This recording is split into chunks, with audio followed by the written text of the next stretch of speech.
Okay, let's get right into it. For years now, we've all heard the same thing. Blockchain is the future. It's the next internet, a technology that's going to revolutionize everything. But if we're being honest, it kind of feels like we're still waiting for that revolution to show up. So, what's really going on with blockchain? Yeah, this quote from PM Network magazine, it really cuts right to the chase, doesn't it? Even the experts are starting to admit that, hey, maybe this thing hasn't lived up to its world-changing promise. In this explainer, we're going to unpack why that is. We're going to separate the hard truths from the hype. So, to really understand this gap between the promise and the reality, we've got to go back to square one. We need to get crystal clear on what a blockchain actually is.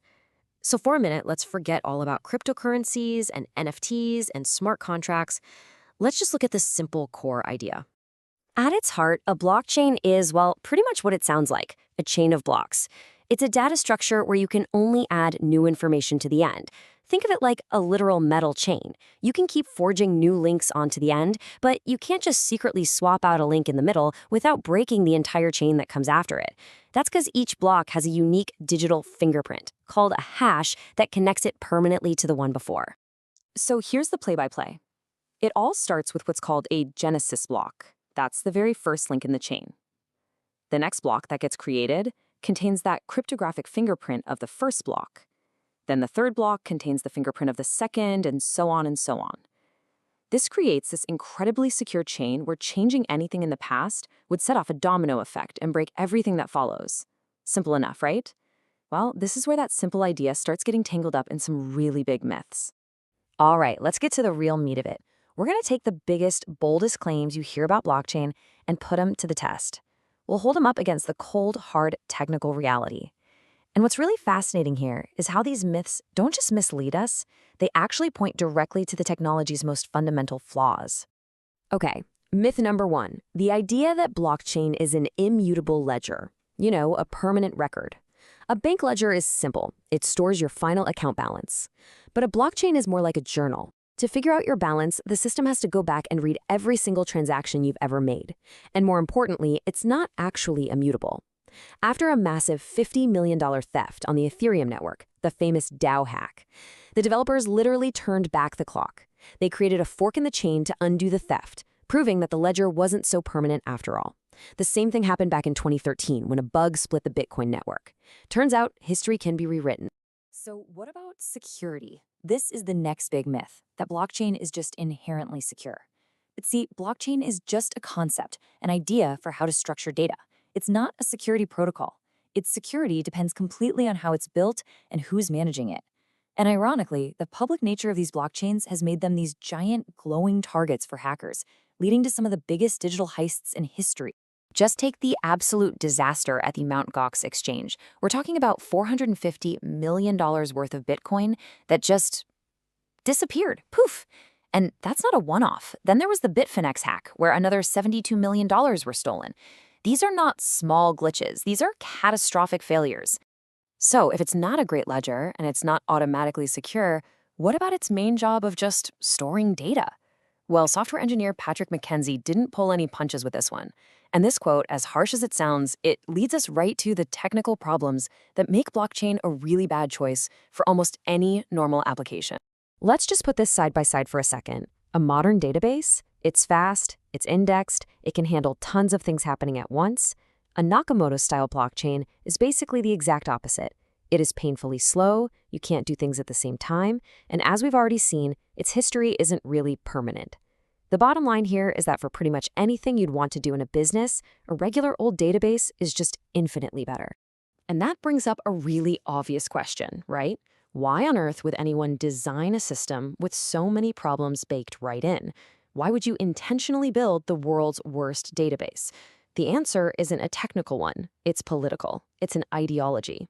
You see, the ideas behind Bitcoin didn't just pop out of nowhere. You can trace them all the way back to the crypto-anarchist movement in the late 80s.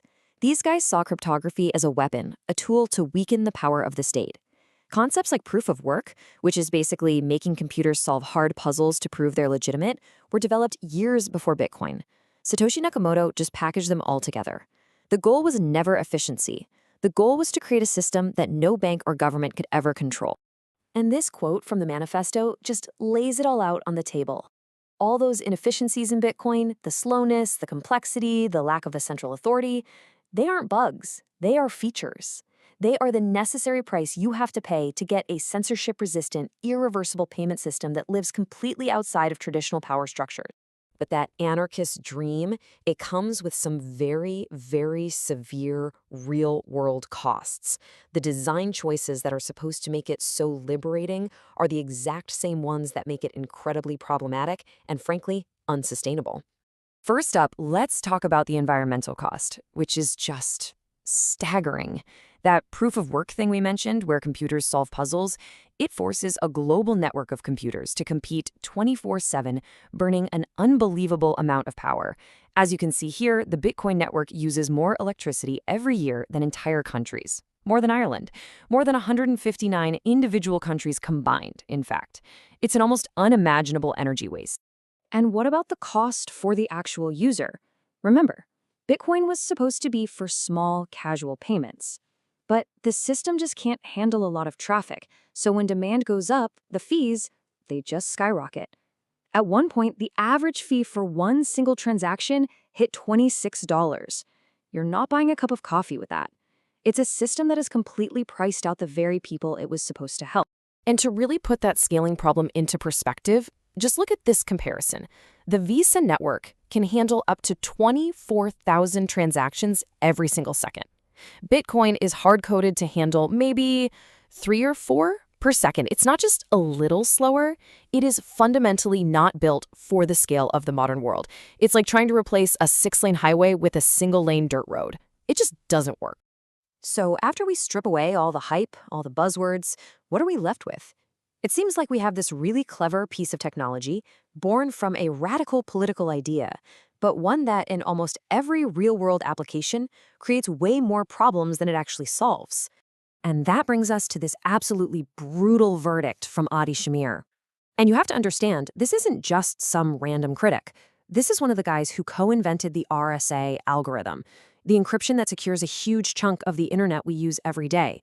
So if one of the founding fathers of modern cryptography can't find a good reason for blockchain to exist, what does that tell you? And that leads us to our final question. Is blockchain really a revolution that's poised to change the world? Or is it just an elegant, fascinating, and incredibly inefficient solution that's still desperately searching for a problem it can actually solve? Based on the hard truths we've seen, that question is more relevant now than ever.